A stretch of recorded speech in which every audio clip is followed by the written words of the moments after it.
Hello and welcome to the next installment of the DVD review with me, your host, Shannon O'Hara, coming to you from the movie phone booth.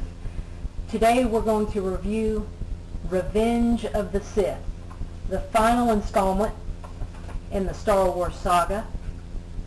We're going to give Revenge of the Sith a 5 out of 5. My first perfect score on the DVD review.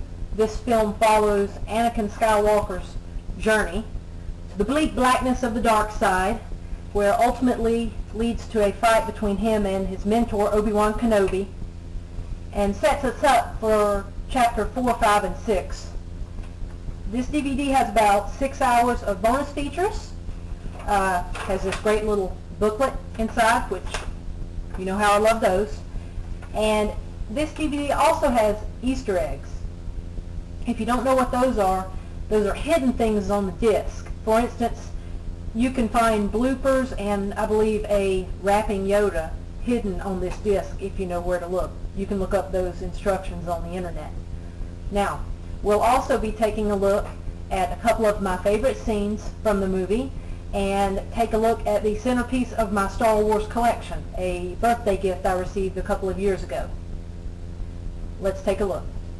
Okay, as promised, here it is, the centerpiece of my Star Wars collection. I received this as a birthday gift, I think 2 years ago.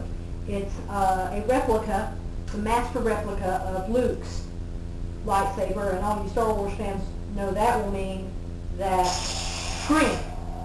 Remember in Return of the Jedi, he built a new lightsaber. This is pretty cool because when you swing it, it makes the sounds just like a lightsaber, and if you hit, it sounds like lightsabers crashing.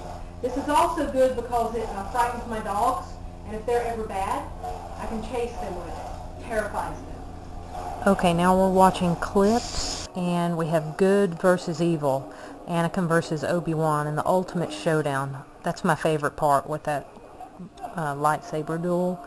At this point, when I experienced watching this in the theater for the first time, I think right about now, it was everything I could do to stay in my chair. I was, at this point you know what's happening. True Star Wars fans feel that at this point that the end was near. When you see the fire on Mustafar, you know what's going to happen to Vader. Oh, poor, pitiful Padme. Now, the movie theater was silent at this point. I was crying.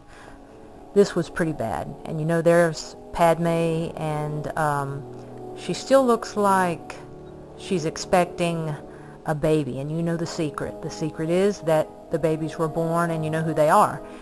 And as we approach the end of the movie, boy, you could hear a pin drop in that theater. It's a bunch of true Star Wars fans who had waited probably 23 years for the whole series to come to finish. And at this point, you know, you can watch all 6 movies. You could watch 12 hours in a row and have the complete story unfold, except for that crap fest that was Return of the Jedi.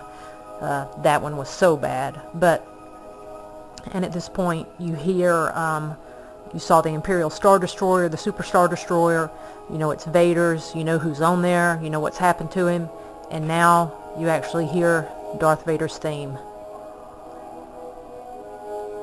And I give this a 5 out of 5. George redeemed himself after this movie.